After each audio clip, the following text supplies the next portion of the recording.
واتل عليهم نبأ ابني آدم بالحق আল্লাহ রাব্বুল আলামিন তিনি বলেন, হে নবী, আপনি আদম আলাইহিস সালামের সত্য ঘটনা আপনি মানুষদের সামনে বিস্তারিতভাবে আপনি বর্ণনা করুন, মানুষদেরকে আপনি ওয়াজ করে জানিয়ে দিন। কি ওয়াজ করে জানাবে? আল্লাহ রাব্বুল আলামিন তিনি বলেন, ইয ক্বাররাবা কুরবানান ফাতুকবিলা মিন আহাদিহিমা, যে আদমের সন্তানরা তারা কুরবানি দিয়েছিল হাবিল আর কাবিল, যখন তারা দাবি করতে লাগলো, কাবিল দাবি করলো আমার সাথে যে বোনটা হয়েছে আমি তাকে বিবাহ করবো, কিন্তু আল্লাহর আইন হলো 1 বছরের যে বোনটা হয়েছে পরের বছরের ছেলের সাথে তার বিবাহ হবে, মানে হাবিলের সাথে তার বোনের বিবাহ হবে। কিন্তু কাবিল মানতে রাজি নয়। কাবিল সে যুক্তি গাড়ায়, আমার বোন আমার সাথে ছিল, আমি তার সাথে দুনিয়াতে আসছি, আমি দুনিয়াতে যতদিন থাকবো তার সাথেই থাকবো, এটা আপনার বানানো আইন। কিন্তু আদম আলাইহিস সালাম তিনি বললেন, ইয ক্বাররাবা কুরবানান ফাতুকবিলা মিন আহাদিহিমা, আল্লাহ রাব্বুল আলামিন আদম আলাইহিস সালামকে বলে দিলেন, আয়াত নাযিল করে দিলেন তাদের দুইজনকে কুরবানি দেওয়ার বিধান সেট করে দেওয়ার জন্য, তাদের দুইজনকে কুরবানি দেওয়ার জন্য তারা দুই ভাই পাহাড়ে উঠলেন। কাবিল সে বকরি চালাতো, সে বেড়া দুম্বা সেগুলা সে লালন পালন করতো, সেখান থেকে একটা দুম্বা সে পাহাড়ে নিয়ে গেল। নিয়ম ছিল আমাদের জামানার মতো নয়, আমরা গরু জবাই দেই তারপর আমরা বিক্রি করে দেই, বন্ধন করে দেই। কিন্তু আদম আলাইহিস সালামের জামানার কুরবানির নিয়ম ছিল তাদের মহব্বতের ভালোবাসার বস্তুরা একটা পাহাড়ের উপরে রাখবে, আর আল্লাহ যদি কবুল করে যার কুরবানি কবুল করে তার ওই বস্তুটাকে পুড়িয়ে যদি আসমান থেকে একটা আগুন এসে সুবহানাল্লাহ। নিয়ম অনুসারে হাবিল এবং কাবিল, হাবিল ছিল কৃষক, সে কৃষি কাজ করতো, কিছু শস্য দানা সে পাহাড়ের উপরে রাখলো, আর কাবিল তার দ্বারা বকরির পাল থেকে একটা বকরি ওই জায়গার ভিতরে রাখলো। কিন্তু ঘটনাক্রমে কাবিলের কুরবানি আল্লাহ তাআলা কবুল করেন নাই, হাবিলের কুরবানিকে আল্লাহ তাআলা কবুল করেছেন, সুবহানাল্লাহ। কেননা আল্লাহ রাব্বুল আলামিন তিনি এক আয়াতের ভিতরে বলেন, লা ইয়ানালাল্লাহু লুহুমুহা ওয়ালা দিমাউহা ওয়ালাকিন ইয়ানালুহুত তাকওয়া মিনকুম, আমি রব্বে কারীম কুরবানির গোশতের রক্তও দেখি না, কুরবানির গোশত আমি আমার রবের কাছে পৌঁছে না, কুরবানির হাড্ডিগুলো আমি রবের কাছে পৌঁছে না। কি বলছে রব? বলেন, ওয়ালাকিন ইয়ানালুহুত তাকওয়া মিনকুম, আমার কাছে শুধুমাত্র একটা জিনিস বলছে, যারা কুরবানি দেয় তাদের দিলের তাকওয়া, তাদের দিলের ভিতরে যে তাকওয়াটা ছিল সেই জিনিসটা আমি ওদের কাছে পৌঁছে, সুবহানাল্লাহ। এই জন্য তাকওয়া ছিল হাবিলের ভিতরে, হাবিলের কুরবানি আল্লাহ কবুল করেছে, কিন্তু কাবিলের কুরবানি কবুল হয় নাই, কবুল হয় নাই। এই জন্য আল্লাহ রাব্বুল আলামিন তিনি বলেন, ইয ক্বাররাবা কুরবানান ফাতুকবিলা মিন আহাদিহিমা, যখন তারা দুইজনের কুরবানির বস্তুগুলা পাহাড়ে রাখলো, আল্লাহ রাব্বুল আলামিন যখন তাদের ওই কুরবানির বস্তুগুলাকে যখন পাহাড়ের উপরে রাখলো, একজনের কুরবানি কবুল হলো, ওয়ালাম ইয়াতাকাব্বাল মিনাল আখার, অপরজনের কুরবানিটা মানে কাবিলের কুরবানিটা আল্লাহ রাব্বুল আলামিন কবুল করে নাই। তখন কাবিল বলল, আমি তোমাকে হত্যা করব, মানে তার ভাই হাবিলকে হত্যা করবে। যখন সেই কথা বললো, তখন বললো, আমার অপরাধ কি? বলে, অপরাধ একটাই, আমার সাথে যে বোন আকলিমা হয়েছে আমি তাকে বিবাহ করবো, কিন্তু আমার বাবা বলেছে যে কুরবানি দিলে যার কুরবানি কবুল হয় তার সাথে আকলিমার বিবাহ হবে। ঘটনাক্রমে আপনার সাথে কবুল হয়ে গেছে, আপনার সাথে হবে, এখন যদি আপনাকে হত্যা না করি তাহলে তো আপনার সাথে বিবাহ হবে। এই জন্য আমি আপনাকে হত্যা করব। যখন এই কথা বললো যে আমি আপনাকে হত্যা করব, হত্যা করার কথা যখন সে বলতে লাগলো, قال إنما يتقبل الله من المتقين, হাবিল বলতে লাগলো, তোমার কুরবানি কবুল না হওয়ার একটাই কারণ, সেটা হলো তোমার দিলের ভিতরে আল্লাহর প্রতি সন্তুষ্টি ছিল না, তোমার সন্তুষ্টি ছিল, তোমার খায়সাত ছিল সুন্দরী, তোমার বোন আকলিমাকে তুমি বিবাহ করবা। এই জন্য আল্লাহ তাআলা তোমার কুরবানিটাকে আসমানে কবুল করে নাই, আগুনে এসে জ্বালায় নাই। নিয়ম অনুসারে নিয়ম হলো, লা ইয়ানালুল্লাহু লুহুমুহা ওয়ালা দিমাউহা নিয়ম অনুসারে হলো যার দিলের তাকওয়াটা আল্লাহর প্রতি ঝুঁকে থাকে, আল্লাহর সন্তুষ্টির উদ্দেশ্যে কুরবানি হয়, তার কুরবানি আল্লাহ কবুল করে। সুবহানাল্লাহ। প্রশ্ন জাগে, যদি তখনকার জামানার মতো যদি আমাদের কুরবানি থাকতো যে পাহাড়ে রেখে আসতাম আর আসমান থেকে আগুন আইসা জ্বালায় দিত, আমরা বুঝতে পারতাম। কিন্তু এখন তো আমরা বুঝতে পারি না। 5 লাখ, 10 লাখ, 20 লাখ, সামর্থ্যবানরা 50 লাখ টাকা, কোটি কোটি টাকার গোল গলায় দেয় কি দেয় না? কিন্তু তারা বলতে পারবে যে আমার এই কোরবানিটা এই বছরে কোরবানি বলতে পারবে? কিন্তু আদম আলাইহিস সালামের জমানে ওই জায়গায় প্রশ্ন পাস হওয়ার সিস্টেম ছিল, রাইজা আসবে তখন হয়তো দেখা যাবে, বোঝা যাবে, সবকিছু তারা বুঝতে পারবে। কিন্তু প্রশ্ন হলো, যদি তাদের ওই জামানার মধ্যে যদি আমাদের এই নিয়মটা থাকতো, আমরা 5 লাখ টাকা দিয়ে 7 জনের যদি ঘরে কোরবানি দিই, আমরা বুঝতে পারতাম না একটা ভুল হইতো না, আমাদেরই ক্ষতি হইতো। কি হইতো? আমাদের। কি জন্য? আপনি কি জানেন আপনার সাথে যে শরীক হয়ে কুরবানি দিচ্ছে তার টাকাটা হালাল, সেটা সুদ মুক্ত, সেটা ঘুষ মুক্ত, সেটা হারাম মুক্ত? আপনি বলতে পারবেন? বলতে পারবেন।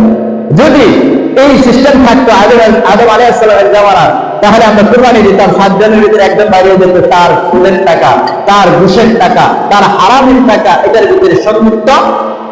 সো তার কোরবানি এই বছর কারোরটাই কবুল হবে না। নিয়ম হলো একজনেরটা যদি হারাম থাকে কারোরটা কবুল হবে না। তাহলে অনেক হুজুর ধরে কোরবানি কবুল হলো না, কিভাবে? আপনাদের প্রশ্ন দেখতে পারে, হুজুর আপনারা তো মুত্তাকি, আপনারা একজন আল্লাহওয়ালা মানুষ, আপনারা বিড়ি সিগারেট করতে চান না, হারামের সাথে আপনারা জড়িত না, আপনারা 5 ওয়াক্ত নামাজ পড়ান, আমাদেরকে ইসলাম সংশোধনের জন্য বয়ান দেন প্রতি জুমায় এবং প্রতি বছরে মাহফিলে বয়ান দেন, তাহলে আপনাদের কুরবানি কেন কবুল হবে না? এটা বলেন। প্রশ্ন জাগে না? জাগে। আমাদেরটা এই জন্যই হতো না, আপনাদের ভিতরে বহু মানুষ আছে তারা সুদের টাকা হাদিয়া দেয়, হুজুরকে পকেটের ভিতরে দেয়, ঘুষের টাকায় হাদিয়া দেয়। তখন আল্লাহ তাআলা ওই বিধান দিয়ে আদম আলাইহিস সালামের বিধান এটা চালু রাখতো আমাদের এই জামানায়, এখন এই মুহূর্তে 26 সালে। তাহলে আপনাদের সুদের টাকায় হাদিয়া দেওয়ার কারণে, ঘুষের টাকার হাদিয়া আমাদের পকেটে ধরে দেওয়ার কারণে আপনাদের কারণটা এবং আমাদেরটা কারণটাই কি হতো না? কোরবানি কবুল হতো না। এই নিয়মটা থেকে ভালো হতো। কিন্তু আশা রেখে আমাদের কোরবানি আল্লাহর সন্তুষ্টির জন্য হবে, কিন্তু সেই জন্য হবে বস্তু খাওয়ার জন্য না। যে বস্তু খাই না, মেয়ে আছে, মেয়ের বাড়িতে একটা রান পাঠাইতে, দুটা রান পাঠাইতে, অথবা 10 কেজি গোস পাঠাইতে, বানালে তার শাশুড়ি বাড়ির লোকের আমার সাথে রাগ করবো, এই উদ্দেশ্যে কিন্তু অনেকে কোরবানি দেয় না? দেয়। এটা শুধুমাত্র হবে নামে গোস্ত খাওয়া, আর কুরবানি তার যে ফজিলতের যে সব সেটা হবে না। এই জন্য বলতেছিলাম, যখন সে তার ভাইকে বলল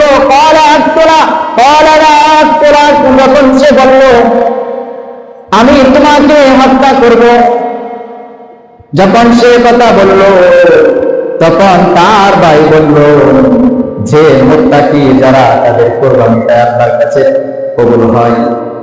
তুমি আমাকে হত্যা করতে পারো, কিন্তু যখন তুমি আমাকে হত্যা করবা, তুমি হত্যা করলে যে তুমি জিতে যাবা, তুমি লাভবান হবা, সেটা কিন্তু কখনোই হতে পারে না।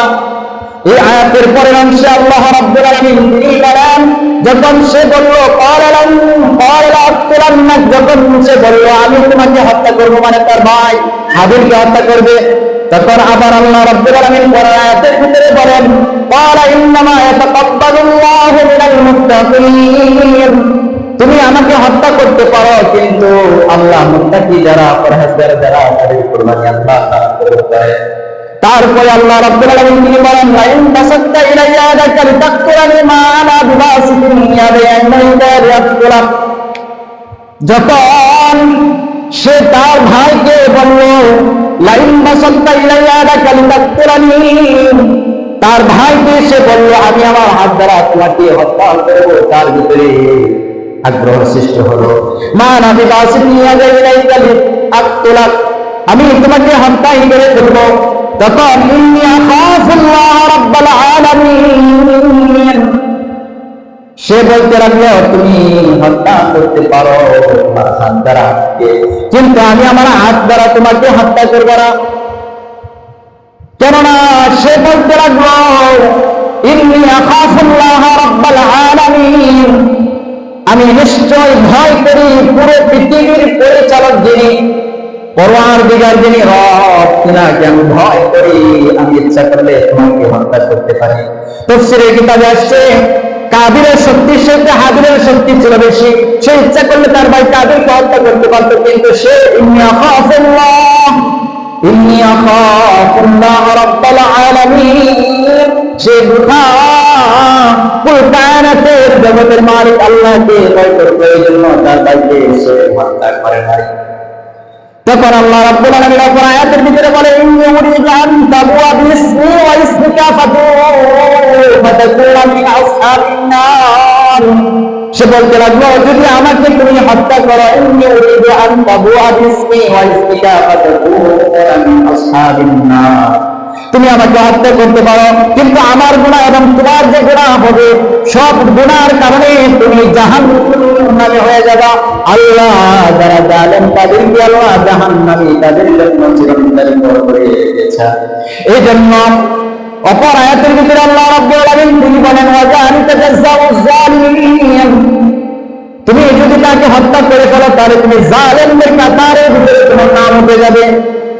মানে কাবিল হাবিলকে হত্যা করতে চাইতেছে আর তুমি জালেমদের অন্তর্ভুক্ত হবা, এটা অপর আয়াতে আল্লাহ রাব্বুল আলামিন তিনি বলেন। তারপরে আয়াতে আল্লাহ রাব্বুল আলামিন বলেন, ফাতাওয়াত লাহু নাফসুহু কাতলা আখিহি ফাকাতালা লাহু ফাআসবাহা মিনাল খাসিরিন। ফাতাওয়াত লাহু নাফসুহু কাতলা আখিহি, সে তার ভাইকে সে হত্যা করলো। ফাতাহু ফাআসবাহা মিনাল খাসিরিন, যখন হত্যা শেষ হয়ে গেল সে কি হয়ে গেল? ক্ষতিগ্রস্তদের অন্তর্ভুক্ত হয়ে গেল। তারপরে আল্লাহ রাব্বুল আলামিন বলেন, ফাবাসাল্লাহু গুরাবাই ইয়াবআসু ফিল আরদি লিয়াহু কাইফা ইওয়ারি সাওআতা আখিহি ক্বালা ইয়া ওয়াইলাতা আ'জাজতু আন আকুনা মিসলা হাদাল গুরাবি ফাওয়ারিয়া সাওআতা আখিহি ফাসবাহা মিনান নাদিমিন।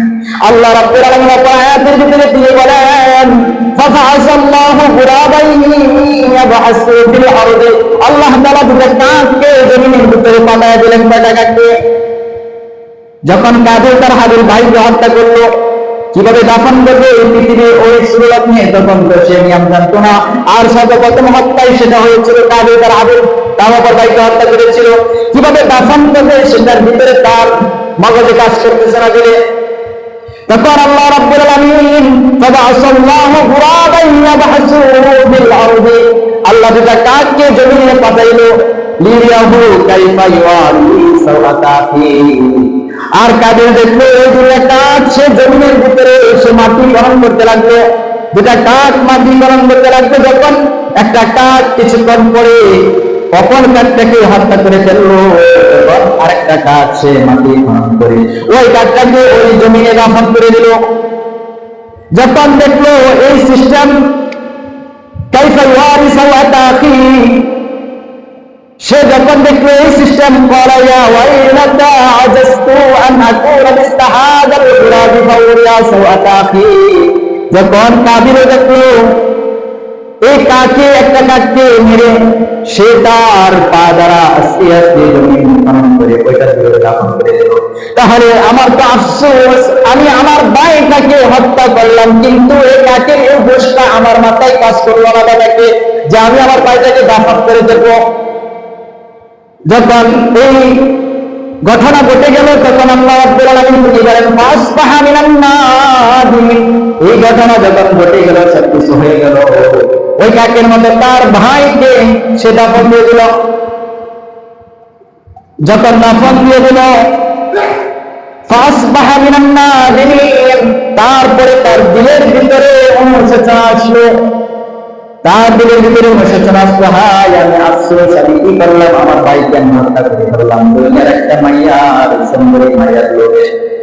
এই হত্যা কি জন্য হয়েছে? একটা মেয়ের কারণে। কিসের কারণে? মেয়ের কারণে। এখন বর্তমান জামানায় এই সমাজে দেখবেন ভাইয়ে ভাইয়ে মিল নাই একটা কারণে, সেটা হলো এক ভাইয়ের বউ আরেক ভাইয়ের বউয়ের সাথে মিল। এই কারণে এক ভাই আরেক ভাইকে দেখতে পারে না, উস্কানি দেয়, তুমি ওই ভাইয়ের সাথে দেখা কথা বলো না, তাকে কিছু খরচ দিও না, সংসারে খরচ দিও না, হ্যাঁ হ্যাঁ সংসারে আমার তোমার সাথে মিলে না। এই কারণে কিন্তু হত্যা সংক্রান্ত যত কিছু কাজ হয় বটে সবগুলো কিন্তু ঘটনাক্রমে আদম আলাইহিস সালাম তখন ছিল মক্কায়।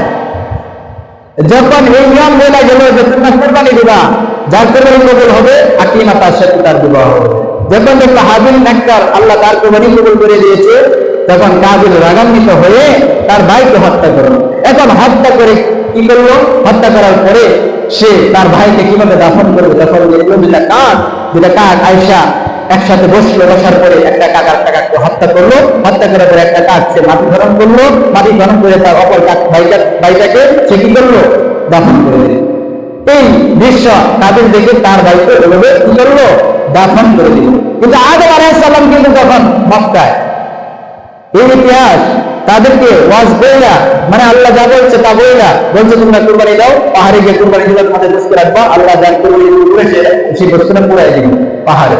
যখন এই কথা বলে চলে গেল, আদম আলাইহিস সালাম মক্কায় গিয়া ফল ফুটকায়, কিন্তু কোনো কিছু স্বাদ পায় না। কি পায় না? স্বাদ পায়। তার দিলে ধাক্কা লেগে গিয়েছে, ঘটনা তো ঘটে গিয়েছে। এখনো বর্তমানে আমাদের এই সমাজ, আমাদের এই রাষ্ট্র, আমাদের এই বাংলাদেশ গুণামুক্ত কি বাংলাদেশ না গুণাযুক্ত? হত্যামুক্ত বাংলাদেশ না হত্যাযুক্ত? এই যে হত্যাকাণ্ড, এই জিনা, ব্যভিচার, চুরি, চামারি, সুদ, ঘুষ এবং এই যে গুনাহ, এইগুলার কারণে কিন্তু আমাদের ফসল আমরা রোপণ করি ঠিকই, ধান লাগাই ঠিকই, আমরা ফল গাছ লাগাই ঠিকই, কিন্তু ওই ফল গাছের ফল পাইরা আমরা ওই ছোট্টবেলা মুরব্বীদের কাছ থেকে শুনতাম, তখন যারা যেভাবে স্বাদ খাইতো ফল খাইয়া, এখন এই 2026 সালে কি এরকম স্বাদ পাওয়া যায়? বলেন, পাওয়া যায়। কি জন্য পাওয়া যায় না? এই যে গুনাহের কারণে, এই হত্যা, এই ব্যভিচারের কারণে আল্লাহ তাআলা সকল কিছু স্বাদ উঠিয়ে নিচ্ছেন। কোরআনে পাকে আয়াতে আসছে, যাহারুল ফাসাদু ফিল বাররি ওয়াল বাহরি বিমা কাসাবাত আইদিন নাস।